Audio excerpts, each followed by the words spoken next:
देने वाला है और मंत्रों की सिद्धि देने वाला है। और विशेष करके इस महीने में षडाक्षर मंत्र का जाप करें। षडाक्षर मंत्र मतलब ओम नमः शिवाय, उसको हम षडाक्षर मंत्र कहते हैं। अथवा गायत्री मंत्र का जाप करें। ओम तत्पुरुषाय विद्महे महादेवाय धीमहि तन्नो रुद्रः प्रचोदयात्। गायत्री देवी का मंत्र तो जोर से नहीं बोल सकते, लेकिन गायत्री परिवार वाले बोलते हैं। लेकिन सभी देवताओं की अलग अलग गायत्री रहती है जो गाकर भगवान को याद करे जाते हैं। हमारी बुद्धि को दीक्षित करे, हम सबको दिव्य बुद्धि प्रदान करे भगवान। ऐसे आप ही आदि पुरुष हैं, आप ही मूल पुरुष हैं भगवान। हम आपको नमस्कार करते हैं, हमारी बुद्धि को दीक्षित करें, हमारी बुद्धि आप में रहे, आपके चरणों में रहे और हमारी बुद्धि दीक्षित हो, हमारी बुद्धि पवित्र हो, ऐसा भाव प्रकट करें। तो इस महीने में विशेष प्रकार से पंचाक्षर मंत्र का जाप करें, षडाक्षर मंत्र का जाप करें और गायत्री मंत्र का विशेष प्रकार से जाप कर सकते। जितना हो सके इतना आप करिए, क्योंकि ये महीना सिद्धि देने वाला है। सिद्धि मतलब कामना मनोकामना पूर्ण करने वाला ये पवित्र श्रावण मास है। और आगे कहा शिव जी की प्रदक्षिणा करें और नमस्कार करें। हमारे जब जाते हैं शिवालय तब शिव जी की परिक्रमा करते हैं, प्रदक्षिणा करते हैं और वेद पारायण करें और पुरुष सूक्त का पाठ करें और अनंत फल देने वाला है। बहुत सारे विद्वान आचार्य जी पुरुष सूक्त करते हैं, रुद्र पाठ करते हैं, होम यज्ञ बहुत कुछ वेद पारायण करते हैं, भगवान की परिक्रमा करते हैं। ऐसे मैंने शिव भक्तों को देखा है रोज रोज 108 परिक्रमा करते महादेव जी की, भगवान शिव जी की परिक्रमा करते हैं। यहाँ विदेश में तो ये व्यवस्था हो सके न हो सके असंभव कभी कभी लगता है, क्योंकि यहाँ स्वतंत्र शिवालय होना भी असंभव है। क्योंकि स्वतंत्र जैसे भारत में गुजरात में जैसे स्वतंत्र शिवालय हैं, ऐसे शिवालय विदेशों में देखने को कम मिलता है। लेकिन जो गुजरात में, जो भारत देश के अंदर कथा श्रवण कर रहे हैं, उनके लिए आपके गांव में जो शिवालय है उसकी परिक्रमा करें, जितनी हो सके इतनी एक संख्या में करें। 1 करे, 3 करे, 5 करे, 7 करे, 9 करे, 11 करें, जितने हो सके इतनी परिक्रमा करें और भगवान शिव जी को नमस्कार करें। और ऐसे तो शिवपुराण ग्रंथ में कहा भगवान शिव जी का एक नाम बोल बोल कर परिक्रमा करनी चाहिए। 108 नाम है तो 108 एक भगवान शिव जी का नाम बोले और भगवान को प्रणाम करें, दूसरा नाम बोले भगवान शिव जी को प्रणाम करें। ये न हो सके तो ओम नमः शिवाय बोलते जाइए और भगवान शिव जी को प्रणाम करते जाइए। और ये भी कहा शिव महापुराण ग्रंथ में कि एक एक भगवान शिव जी का नाम बोलकर भगवान को दंडवत प्रणाम करें। दंडवत प्रणाम ये पुरुष कर सकता है, दंडवत के लिए बहनों के लिए विधान नहीं है। इसीलिए कोई भी नारी शरीर भगवान को कभी दंडवत नहीं करेंगे, पुरुष शरीर भगवान को दंडवत कर सकता है। दंडवत के लिए विधान भाइयों के लिए, बहनों के लिए। क्यों नारी शरीर दंडवत इसीलिए नहीं कर सकती क्योंकि हमारी सनातनी परंपरा में नारी की महानता है, नारी की श्रेष्ठता है। इसीलिए नारी दंड के पात्र नहीं है, ये दंड मुक्त है, उनको कोई दंड देना नहीं चाहिए। इसीलिए उसको दंडवत करने की आवश्यकता नहीं है। आप साष्टांग भगवान को प्रणाम करते हैं तो आपको दंडवत प्रणाम करने का ही फल मिलता है। इसीलिए हर नारी शरीर को भगवान शिव जी को साष्टांग प्रणाम करना चाहिए। लेकिन परिक्रमा की बहुत बड़ी महिमा है। कभी भी हम शिवालय जाते हैं तो महादेव जी की विशेष प्रकार से परिक्रमा करते हैं। वो वेद पारायण, जो विद्वान ब्राह्मण, जो पढ़े लिखे ब्राह्मण है, वो वेद पारायण करते हैं, पुरुष सूक्त का पाठ भी करते हैं और जाप भी करते हैं। वो अधिक फल देने वाला इस पवित्र श्रावण मास में। आप नहीं कर सकते तो बहुत सारे विद्वान ब्राह्मणों के पास हम सभी कराते हैं। इसीलिए भगवान स्वयं शिव जी ने गाया है प्रदक्षिणा प्रदक्षिणा नमस्कारा वेद पारायणं तथा जपः पुरुष सूक्तस्य अधिकं फलदो भवेत्। अधिकं फलदो भवेत्। अधिक फल देने वाला ये सभी सत्कर्म है जो पवित्र श्रावण मास में जो कर रहा है। और आगे बहुत सुंदर बात की, ध्यान दीजिए थोड़ी देर के लिए।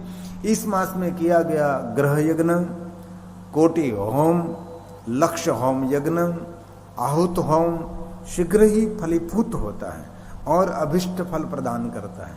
इस महीने में कुछ भी आप सत्कर्म करो, छोटा सा भी सत्कर्म करें, कोई भी छोटी सी पूजा करे और छोटा सा यज्ञ करे, जो कुछ इस महीने में कर रहे हैं उनके लिए भगवान स्वयं शिव जी ने कहा, मन में जो वांछित फल देने वाला है वो शीघ्र देने वाला है, बहुत लंबा समय नहीं लगता, इसी समय शीघ्र फलीभूत होने वाला ये पवित्र श्रावण मास है।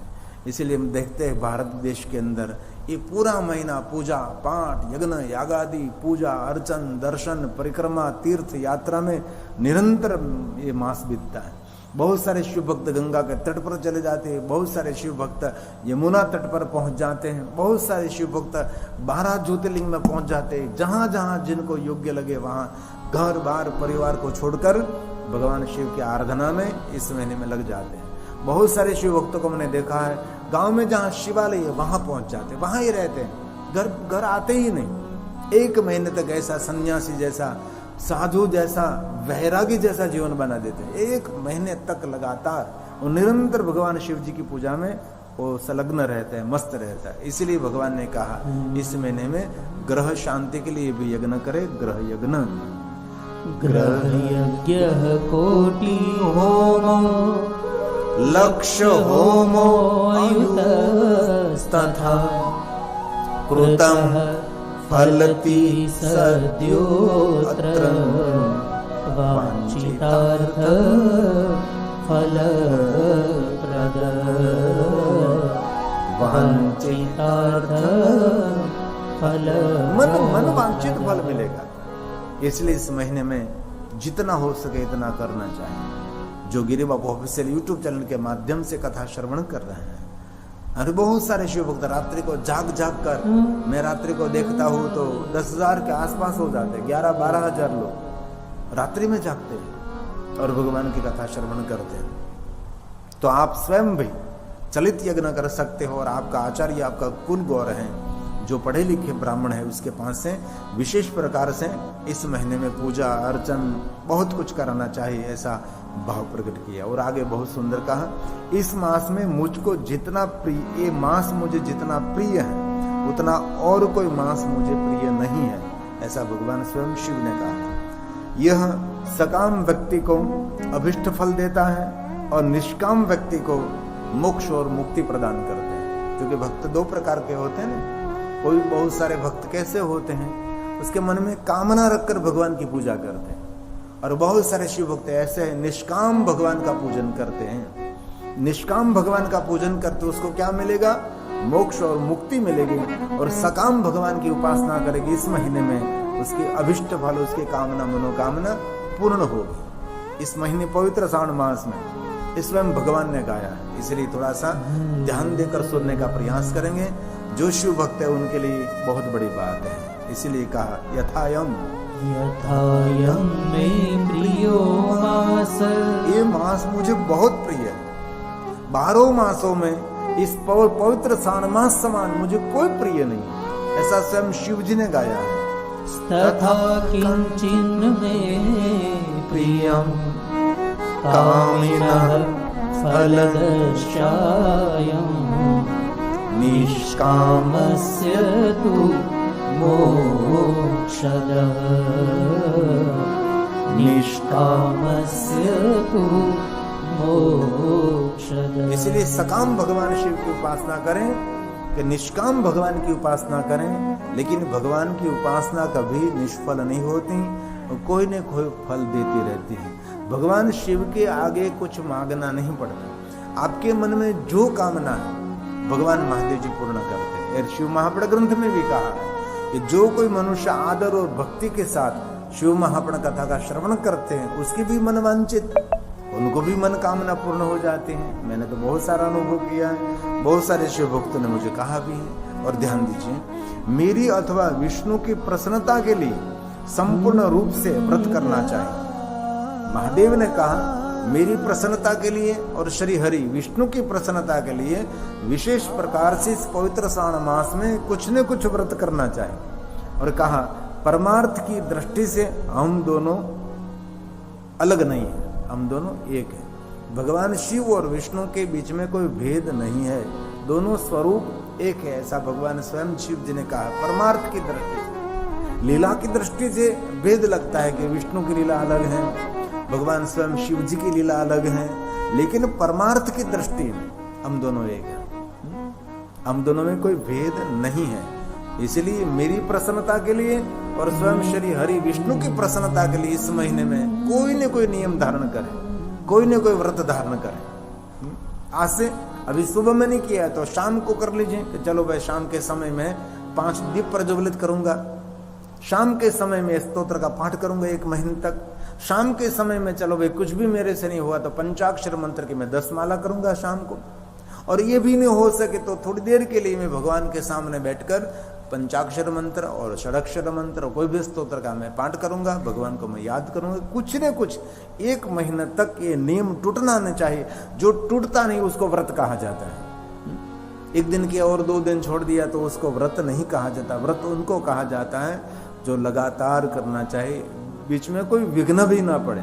पहले दिन इसीलिए भगवान शिव जी के आगे में संकल्प करते भगवान ये व्रत में धारण करता हूं लेकिन हमारा व्रत निर्विघ्न पूर्ण हो। ऐसे भी महाशिवरात्रि का जो व्रत है, इस महाशिवरात्रि व्रत में भी ये संकल्प पहला आता है कि मैं महाशिवरात्रि का व्रत करने जा रहा हूं, इसीलिए मैं जितेंद्रिय रहूं, मेरी बुद्धि आप में स्थिर रहे, मैं संपूर्ण ब्रह्मचर्य का पालन कर सकूं, मन से भी मेरा ब्रह्मचर्य खंडित न हो, ऐसा भाव प्रकट करते हुए बहुत सारे संकल्प करके इस व्रत का प्रारंभ किया जाता है। इसीलिए आज के दिन कोई संकल्प करे, प्रातःकाल मौन रहेंगे, संध्या के समय मौन रहेंगे, दिन में मौन रहेंगे, रात्रि में मौन रहेंगे और वृक्ष को जल पिलाएंगे, बिलवृक्ष की परिक्रमा करेंगे, गाय माता की परिक्रमा करेंगे, देवताओं की परिक्रमा करेंगे, महादेव जी की परिक्रमा करेंगे और कुछ भी न हो तो माता पिता की परिक्रमा करें।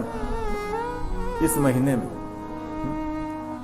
जो पिता उपस्थित है तो पिताजी की परिक्रमा करें, माँ उपस्थित है तो माँ की परिक्रमा करें। ये सभी देवताओं के स्वरूप हमारे लिए। इसलिए भगवान स्वयं शिव जी ने कहा मम प्रीत्ये मम प्रीत्ये हरिर्वापि कुर्यात् व्रतम् शेषतः अवयोर्नहि वेदो अस्ति परमार्थ विचारतः परमार्थ विचारतः। जो लोग भेद करते हैं वे नरकगामी हैं। बहुत लोग भेद करते हैं नहीं, विष्णु भी अलग हैं, भगवान शिव जी भी अलग हैं, इसलिए स्वयं भगवान ने कहा वो नरकगामी हैं। अतः हे सनत कुमार आप श्रावण मास में धर्म का आचरण कीजिए। भगवान स्वयं शिव जी ने कहा और कुछ मैं नहीं कह रहा हूं, लेकिन ये पवित्र श्रावण मास में धर्म का आचरण करना चाहिए। जो हमारा निजी धर्म है उसका ज्यादा से ज्यादा आचरण करें, ऐसे भगवान ने आज्ञा दी है। किसको? सनत कुमार को कहा इस पवित्र श्रावण मास में कुछ न कुछ धर्म करें। कल्प कल्पयन्त्यत्र भेदं ते निरयगामिनः। जो विष्णु और शंकर भगवान में भेद देखते हैं उसके लिए कहा उसको नरकगामी होगा। इसलिए हे सनत कुमार तस्मात् श्रावणे धर्ममाचर श्रावणे धर्ममाचर। इसलिए जितना हो सके इतना इस पवित्र श्रावण मास में, रोज न कर सके तो पवित्र श्रावण मास में जो सोमवार पड़ता है उस दिन करें। 12 मास के सोमवार न कर सकते हैं तो पवित्र श्रावण मास में 4 अथवा 5 सोमवार जो पड़ रहा है इनमें आप विशेष प्रकार से भगवान शिव जी का पूजन करें। तो आइए हम शिव महापुराण कथा का प्रारंभ करेंगे। और भी पवित्र श्रावण मास के बहुत सारा महात्म्य है, लेकिन रोज थोड़ा थोड़ा मैं कहूँगा तो आपको ठीक लगेगा। लेकिन लगातार मैं कहता रहूँगा तो कथा का भी क्रम नहीं रहेगा। तो आइए 2 मिनट के लिए भगवान शिव जी की याद करें। नमः शिवाय भाव से। और